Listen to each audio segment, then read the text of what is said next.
Halo, apa kabar sahabat semua? Semoga selalu sehat dan bahagia. Kali ini saya akan membahas tentang bagaimana mempersiapkan diri untuk membuat konten YouTube atau menjadi YouTuber. Sudah cukup lama sebetulnya beberapa sahabat atau teman menyarankan saya untuk membuat video ini. Dan baru kali ini saya berkesempatan membuat video tentang bagaimana kita bisa menjadi seorang YouTuber yang sukses, yang mumpuni, yang berhasil. Ya, berhasil ini juga ukurannya berbeda-beda.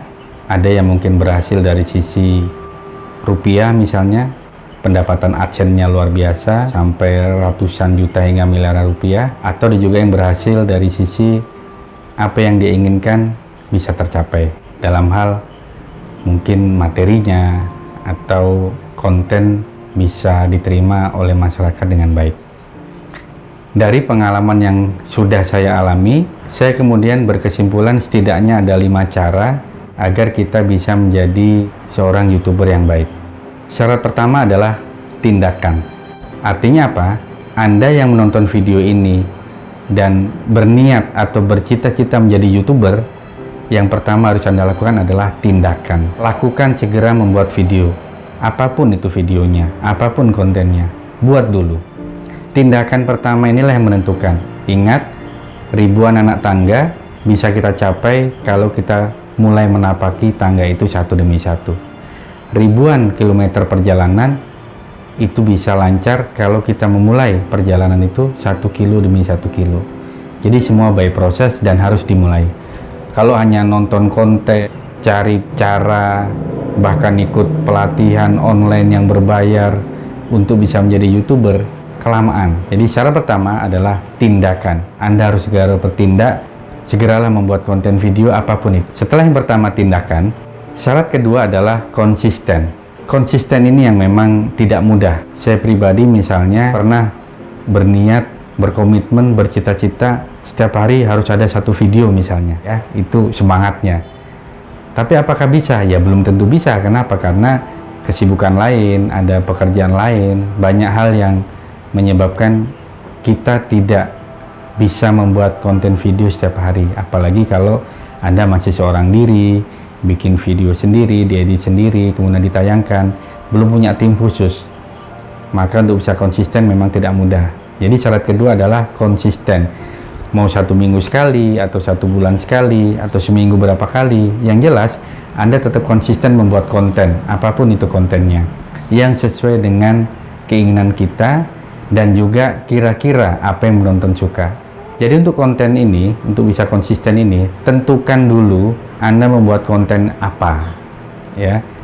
Apakah murni yang disukai oleh penonton atau pemirsa, atau ada juga konten yang ingin Anda sampaikan dari sisi Anda pribadi.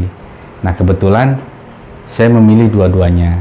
Jadi sesekali saya juga membuat video yang mungkin disukai oleh pemirsa, oleh subscriber kita, tapi ada juga konten-konten yang dalam tanda kutip memang ingin kita sampaikan, berharap orang lain tahu.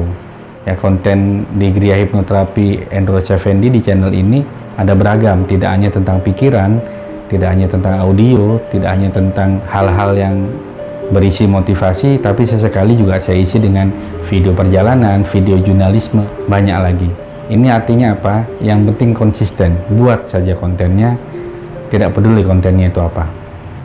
Nah, syarat yang ketiga untuk menjadi YouTuber adalah Anda harus sabar.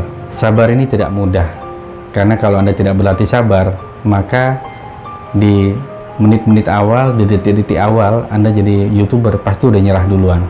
Misalnya nih udah bikin konten sedemikian rupa, sudah didesain sebagus mungkin, ngerekamnya juga luar biasa jerih payahnya. Begitu sudah kita upload di YouTube, yang nonton hanya mungkin 5, 6 atau 10, 20 paling banyak. Itu rasanya gimana ya? Kalau tidak punya mental baja, kalau tidak punya mental yang kuat, kalau tidak punya bekal kesabaran yang cukup besar, banyak YouTuber yang tumbang di awal-awal. Jadi miliki stok kesabaran yang maksimal. Pokoknya kalau ada yang toko jual sabar, beli sebanyak-banyaknya sabar itu. Supaya apa? Supaya Anda punya banyak stok ketika terjadi sesuatu. Jadi kalau kontennya kurang peminat, kurang ditonton, subscribernya nggak nambah-nambah, ya tetap Anda harus sabar. Kembali ke cara pertama, Anda harus bertindak membuat konten, dan yang kedua harus konsisten, tetap membuat apapun itu. Tiga tadi, sabar. Nah, setelah sabar, supaya menjadi YouTuber baik, syarat yang keempat menurut versi saya adalah bahagiakan orang lain. Maksudnya bahagiakan orang lain itu seperti apa? Jika Anda ingin videonya ditonton, maka cobalah Anda juga menonton video orang lain dengan menonton secara benar-benar nonton, bukan sambil lalu. Saya misalnya ketika membantu sub for sub misalnya, subscriber for subscriber, salim subscribe misalnya, saya betul-betul komitmen, betul-betul konsisten, tidak mau kurang dari 3 menit ya, kecuali memang kontennya tidak sampai 3 menit. Jadi saya betul-betul tonton sampai habis. Kita lihat, barangkali ada sesuatu yang menarik dari konten yang sedang kita tonton itu. Dan jangan lupa tinggalkan jejak, berikan komentar kepada video yang kita tonton. Nah, dengan cara ini Anda sudah membahagiakan orang lain. Jadi Anda bahagiakan, Anda berikan komentar yang baik, jalin komunikasi. Dengan cara itu orang pun akan menonton video kita, dan dengan sendirinya akan terjalin komunikasi yang baik. Usahakan sedapat mungkin Anda membalas semua komentar yang masuk, kecuali kalau memang komentar itu tidak perlu dibalas, atau kalaupun dibalas atau dibahas akan menimbulkan perdebatan atau hal-hal yang kurang baik. Di salah satu konten saya misalnya, ada yang komentarnya cukup banyak, isinya ya termasuk bully, isinya termasuk kata-kata cacian, makian yang kurang positif, ya nggak apa-apa, abaikan saja. Kalau yang begitu nggak usah ditanggapi, nggak apa-apa. Yang penting tujuan kita membuat konten itu adalah konten edukasi. Terlepas mungkin cara penyajiannya kebetulan tidak disukai oleh sebagian penonton yang lain, tapi yakinlah itu tujuannya untuk edukasi, untuk memberitahu ke orang lain. Jadi yang paling penting nawaitu kita, niat kita baik. Syarat yang kelima, ini masih menurut versi saya. Syarat kelima adalah Anda melakukan riset atau penelitian kecil-kecilan. Tidak harus meneliti secara benar-benar gitu ya, tapi setidaknya Anda bisa melihat di analisis video yang ada di channel YouTube Studio. Anda perhatikan untuk video yang A, seberapa banyak yang nonton, seberapa banyak pengaruhnya, komentarnya. Maka dari situ Anda akan tahu orang yang melihat channel Anda suka dengan materi apa. Saya misalnya kontennya walaupun ini channel Gria Hipnoterapi, tapi tidak melulu membahas tentang hipnoterapi. Ada banyak hal, kita membahas tentang teknologi pikiran, tentang motivasi, sesekali juga tentang jurnalistik, hal-hal yang sedang tren di seputar kita. Tapi saya tidak akan melupakan konten utama dari Gria Hipnoterapi ini adalah konten tentang pikiran, tentang mindset, tentang teknologi pikiran, tentang hipnoterapi. Ini nggak boleh tinggalkan, karena memang tujuan awal, apalagi nama channelnya adalah Gria Hipnoterapi. Maka jangan heran kalau saya membahas hal lain, video yang membahas materi lain, viewernya kurang banyak. Bagi saya pribadi tidak masalah, karena itu tujuannya hanya untuk konsistensi tadi, dan yang kedua untuk menjalin kemungkinan subscriber baru yang suka dengan konten itu.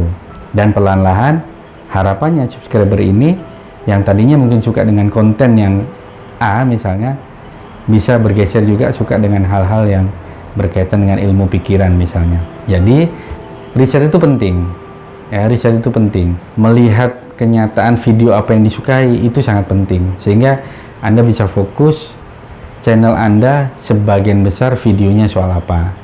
Jadi nggak ngawur juga ujung-ujungnya ya. Jadi tetap harus punya tujuan, channel ini segmentasinya kemana, lebih banyak membahas soal apa. Bahwa sesekali membahas soal lain itu nggak masalah, itu hanya soal variasi supaya nggak jenuh, supaya kita juga nggak bosen. Itu tadi tips atau saran menurut versi saya pribadi, kesimpulan yang saya dapatkan bagi Anda yang ingin menjadi YouTuber sukses sampai dimonetize oleh Google AdSense. Nah, syaratnya bagaimana? 5 tadi boleh dipelajari, boleh diikuti, atau mau ditambahkan, dikurangi, silahkan. Bagi teman-teman yang juga punya tambahan atau punya saran masukan, tips misalnya yang juga baik untuk di-share, silahkan tuliskan di kolom komentar dari video ini. Kalau dianggap bermanfaat, silahkan share video ini. Jangan lupa yang belum subscribe, silahkan subscribe supaya tidak ketinggalan video-video yang baru. Juga jangan lupa untuk menekan loncengnya. Itu saja video kali ini, mudah-mudahan memberikan manfaat untuk sahabat semua. Saya akhiri, wassalamualaikum warahmatullahi wabarakatuh. Salam sehat dan bahagia.